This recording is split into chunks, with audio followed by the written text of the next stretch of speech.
Sam Carter has always prided himself on the freedom of life on the water.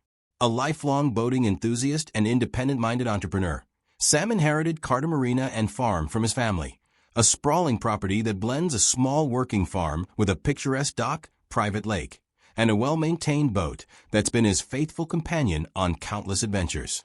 For Sam, his boat isn't just a vessel. It's a symbol of independence, cherished memories of summer escapades, and a vital part of his self-reliant lifestyle. Nestled on the edge of a suburban enclave that has slowly been swallowed up by strict homeowners' regulations, Sam's property is a hidden gem.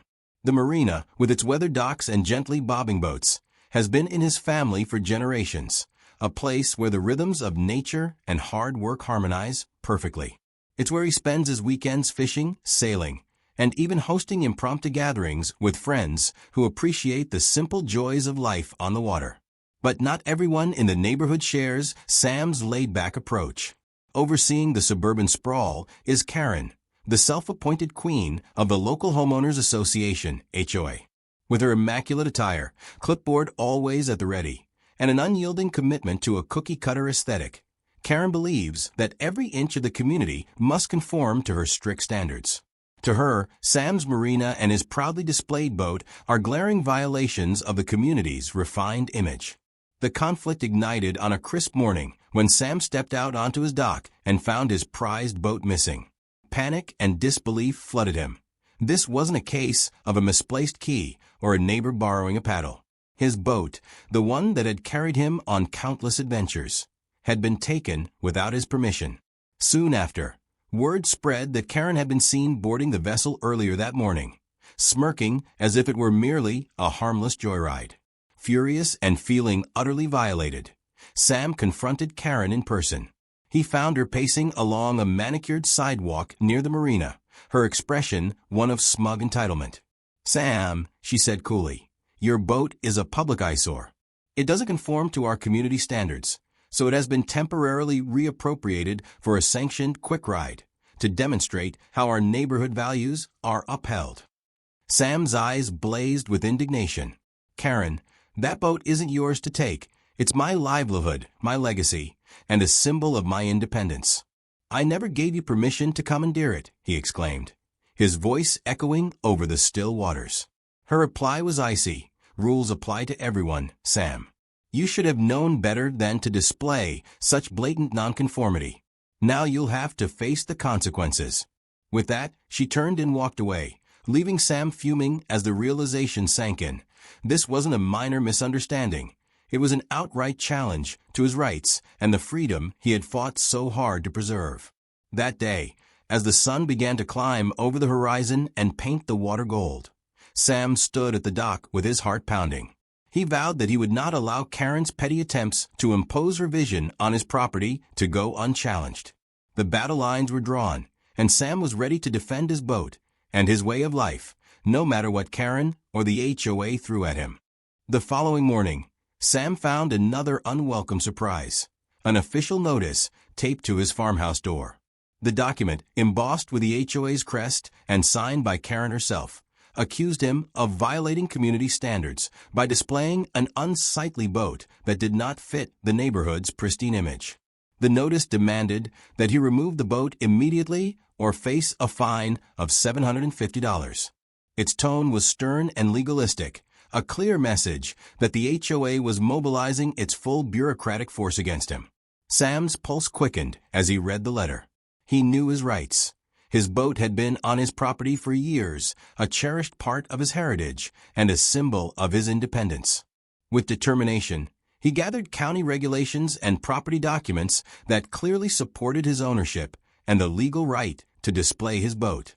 Confident that the fine was baseless, Sam drafted a formal complaint disputing the charge and citing his legal protections. As a light drizzle began to fall, a sleek sedan pulled up along the gravel driveway. Two uniformed inspectors emerged, clipboards in hand, and approached Sam with a clinical air. "Mr. Carter," one said flatly, "we're here on behalf of the HOA to verify that your property complies with community standards." Sam met them at the door, his voice steady. "My boat is a part of my property and my heritage. I have every legal right to display it, and I'm fully compliant with local regulations." Despite his measured explanation and the copies of ordinances he presented, the inspectors scribbled notes and continued their inspection, clearly following Kerren's strict instructions. Soon after, Kerren herself arrived on the scene, dressed in her signature crisp suit and carrying an air of unassailable authority. "Sam, these rules are not optional," she declared, her tone laced with condescension. "If you do not remove that boat immediately, you will face further penalties. Remember, the rules apply to everyone, regardless of personal sentiment." With that, she turned and walked away, leaving Sam both enraged and determined. That evening, as Sam sat on his porch watching the rain trickle over his property, he resolved to fight back against this overreach. The fine was not merely a financial threat, it was an attempt to assert control over his personal legacy. Sam knew that if he allowed Kerren and the HOA to dictate the aesthetics of his life, his independence would be compromised. He prepared for the next phase of the battle, armed with legal research and a growing dossier of evidence to document every intrusive move. In the following days, Kerren's tactics escalated with increasing cruelty. What began as a fine for an unsightly boat soon expanded into a barrage of baseless violation notices. Sam found multiple stickers and stenciled warnings attached to his dock and around the marina, each one accusing him of various infractions: improper display of recreational assets, disruption of community harmony, and failure to maintain neighborhood aesthetics. The language was draconian, designed to intimidate and force conformity. Rumors began circulating among the neighbors. Several residents, who had long admired Sam's independent spirit, shared that they too had received similar notices for minor infractions, all aimed at enforcing Kerren's vision of perfection. One longtime homeowner confided to Sam that fines were mysteriously being levied and even donations were being quietly funneled into Kerren's personal projects under the guise of community improvement. Realizing that this was more than just a clash over a boat, Sam decided to investigate further. He installed discreet cameras around the marina and along the dock, capturing footage of inspectors arriving unannounced and issuing warnings with a heavy-handed zeal. One particularly damning clip showed an inspector measuring the angle of the boat's display and jotting down notes as if it were a technical defect. Sam also recorded snippets of hushed conversations among HOA board members, hinting at misappropriated funds and personal grudges. Armed with growing evidence, Sam compiled a comprehensive dossier detailing every violation, every intrusive visit, and every abusive tactic employed by Kerren. When the next HOA board meeting was scheduled, anticipation and outrage rippled through the community. Homeowners, many of whom had experienced similar harassment, rallied behind Sam, eager to see Kerren's overreach exposed. At the PAC meeting, Sam took the stage. With a calm yet determined voice, he recounted the series of events, from the initial fine to the successive notices, and presented his evidence methodically. Photographs of the stickers, video clips of inspectors' visits, and even anonymous emails from fellow residents painted a damning picture of an HOA that was no longer serving the community, but instead was a tool for personal vendettas. Murmurs of agreement filled the room, as even some board members shifted uncomfortably, questioning Kerren's motives. What had started as a dispute over a boat had now become a fight for the fundamental right to live freely, without bureaucratic interference. The community's resolve was clearly building, and the seeds of rebellion had been sown. One crisp morning, as Sam was performing his routine inspection along the marina, he noticed a commotion that set his heart racing. A group of HOA inspectors, led by Kerren, had stormed his dock. Their objective was clear: to inspect the boat for compliance with community standards, as if it were a piece of art in a gallery rather than a cherished vessel of freedom. Kerren's smug smile and clipboard in hand left no doubt that she was determined to exert her authority over every inch of his property. Fed up with the constant interference, Sam decided it was time to take matters into his own hands. In a stroke of ingenious defiance, he hatched a plan involving his automated sprinkler system, a system he'd recently upgraded to water the fields and maintain the dock. With a few quick adjustments to the control panel, Sam prepared to turn an everyday tool into an instrument of rebellion. At the precise moment when Kerren and her entourage were surveying his dock, Sam activated the sprinklers. In an instant, a cascade of water jets burst forth, drenching Kerren and her team. The sudden downpour left everyone in a state of chaotic disarray. Kerren's neatly organized clipboard and meticulously pressed suit were soaked and disheveled, while the inspectors scrambled for cover. The effect was instantaneous. Neighbors watching from afar erupted into cheers and laughter as the once intimidating enforcer of rules was reduced to a flustered, waterlogged figure. Social media quickly lit up with photos and videos of the spectacle, turning the incident into a viral moment, symbolizing the community's defiance. For Sam, the sprinkler strike was more than just a practical joke. It was a resounding message. He would no longer allow his property to be dictated by Kerren's arbitrary rules. The image of a drenched, sputtering Kerren became an enduring symbol of resistance, one that rallied even more neighbors to his cause. Desperate to reassert her diminishing authority, Kerren resorted to one last drastic measure. That evening, seething from the humiliation of the sprinkler incident and determined to regain control, she picked up the phone and called the local police. In her call, she claimed that Sam's reckless display of his boat and the ensuing public disturbance endangered community safety, a preposterous allegation meant to intimidate. Within minutes, a police patrol arrived at Carter Marina. The officers, armed with a professional detachment, met Sam calmly at the dock. "Good evening," Sam greeted them, producing copies of permits and relevant zoning documents that confirmed his legal right to display and use his boat. The officers listened, examined the paperwork, and even complimented the efficiency of his automated systems. It was clear that nothing was amiss on Sam's end. But Kerren wasn't done yet. In a final act of desperation, she secretly hired a private investigator to dig up evidence of mismanagement on Sam's property. Late that night, while most of the community slept, the PI was caught on one of Sam's hidden cameras sneaking around the marina. The footage, time-stamped and unambiguous, showed the PI triggering alarms and trespassing, actions that clearly violated Sam's privacy and property rights. At the next HOA meeting, with the community in attendance, Sam took the stage and displayed the incriminating footage. "This," he said firmly, "is proof that Kerren's desperation has driven her to break the law in her futile bid to control our neighborhood." The room fell silent as gasps and murmurs of approval rippled through the crowd. Kerren attempted to protest, claiming that her actions were necessary for community safety, but the overwhelming evidence left no room for doubt. Later that day, the police issued Kerren a trespassing citation, a final, symbolic blow to her credibility. By the end of the meeting, it was clear Kerren's final, desperate move had backfired spectacularly, leaving no doubt that her reign of arbitrary control was coming to an end. In the wake of Kerren's public humiliation and her disastrous final move, the community's long-simmering frustration erupted into organized rebellion. A hastily convened emergency town hall was held in the local community center, a stark, fluorescent-lit room that, on that day, became the stage for a revolution against bureaucratic tyranny.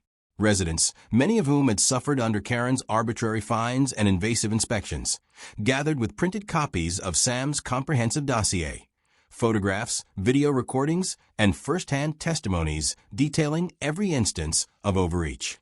One by one, homeowners recounted their experiences of being bullied and fined for the slightest deviations from Kerren's unrealistic standards. The collective anger was palpable. It was clear that this was not merely a dispute over a boat or a sprinkler prank, but a fight for the fundamental right to live freely. After hours of impassioned debate, the moment of reckoning arrived. In a historic, unanimous vote, the community resolved to dissolve the current HOA board and remove Kerren from her position as president. The decision was swift and decisive, a resounding rejection of the tyrannical rule that had long stifled the neighborhood. News of the vote spread quickly, and local media heralded it as the fall of the HOA tyrant. City officials, alarmed by the scandal and mounting evidence, launched an independent investigation into the board's practices, uncovering rampant misappropriation of funds and arbitrary fines levied solely to enforce Kerren's personal vendettas. For Sam, the collapse of the HOA was a moment of quiet vindication. Sitting on his porch one crisp morning, watching the sun rise over Carter Marina, he sipped his coffee with a steady smile. His boat, and indeed his entire property, was once again under his control, free from the oppressive dictates of Kerren's regime. Across the neighborhood, the oppressive shadow of the old HOA receded, replaced by a vibrant sense of unity and hope. The era of Kerren's heavy-handed rule was over, and the community looked forward to rebuilding with transparency and mutual respect. Following the community's decisive vote, the legal system moved swiftly to hold the corrupt HOA board accountable. City inspectors and independent auditors delved into the board's financial records, revealing a labyrinth of misappropriated funds and baseless fines that had been imposed to enforce Kerren's personal whims. Evidence showed that money meant for community improvements had been funneled into Kerren's personal projects, and numerous fines were issued without any factual basis. Armed with this damning evidence, a coalition of affected residents, led by Sam, filed a class action lawsuit against the former board. During a series of public hearings, Sam presented his comprehensive dossier: video footage of intrusive inspections, photographs of absurd violation notices, and internal communications exposing the board's corruption. The judge's verdict was swift and unequivocal. Heavy fines were imposed on the board members. Several individuals faced criminal charges for fraud and mismanagement, and all misappropriated funds were ordered to be redirected toward community development projects. The settlement also mandated that a new, democratically elected board be formed to ensure transparent governance moving forward. Local media exploded with headlines celebrating the fall of the HOA tyrants, and the case quickly became a beacon of hope for communities battling arbitrary authority. For Sam and his neighbors, the legal victory was not merely about financial restitution. It was a reclaiming of their autonomy and a powerful reminder that no one, regardless of how entrenched, is above the law. With the legal verdict and public humiliation now firmly in place, Kerren's personal world unraveled rapidly. Once the unyielding enforcer of community standards, she was now exposed as a petty, overreaching bully. Forced to resign from her position, Kerren was swiftly abandoned by former allies and board members who no longer wished to be associated with her tyrannical methods. Her stately home, a symbol of the status she once prided herself on, was soon put on the market amid swirling rumors of financial ruin. Whispers circulated that her longtime partner had left her, unable to endure the relentless pressure and public disgrace. Her attempts to secure even a modest role in property management were met with derision. At local job fairs, potential employers exchanged skeptical glances whenever her name came up. In one particularly humiliating incident at a city hall meeting, Kerren tried desperately to justify her actions as necessary for community order, only to be met with laughter and pointed remarks from residents. Her personal downfall became a living cautionary tale, a reminder that no one is immune from accountability when power is abused. Sam, witnessing Kerren's collapse, felt a quiet sense of poetic justice. There was no need for overt celebration. Every public misstep, every financial setback, and every whispered comment reinforced that tyranny inevitably crumbles under the united will of a community determined to live freely. Kerren's fall was complete, a stark symbol of the consequences of unchecked arrogance. As summer mellowed into a gentle autumn, the community of Carter Marina embraced a new era of freedom and unity. The dark days of arbitrary fines and intrusive HOA mandates were now relegated to a cautionary chapter in local lore. Sam sat on his porch, the golden light of sunset dancing over the calm water, a quiet smile on his face as he recalled the long battle. At a celebratory block party held in the community park, neighbors gathered to toast their victory over bureaucratic tyranny. Laughter rang out as residents shared stories of past misdeeds, especially the unforgettable day when Kerren, attempting to inspect his farm animals, had been chased off by his guard goose. In one particularly playful moment, a longtime friend produced a comically oversized HOA violation notice, accusing Sam of excessive boating independence and unauthorized coastal cruising. With a wry grin, Sam accepted the faux citation and quipped, "I guess they really did try." The crowd erupted in laughter and applause, a final, resounding mic drop that encapsulated the community's defiant spirit. As twilight deepened and the party gradually wound down, families lingered together, discussing plans for a future built on transparency, innovation, and mutual respect. The oppressive rules that had once threatened their freedom were replaced by a community-led governance system that celebrated individuality. Sitting quietly on his porch, Sam reflected on the journey. His boat, stolen for a quick ride, and later retrieved by letting the Coast Guard handle the situation, stood as a proud symbol of his reclaimed autonomy. The legacy of HOA Kerren's tyrannical reign was now consigned to cautionary tales, and the united spirit of the community shone brighter than ever. Fade to black.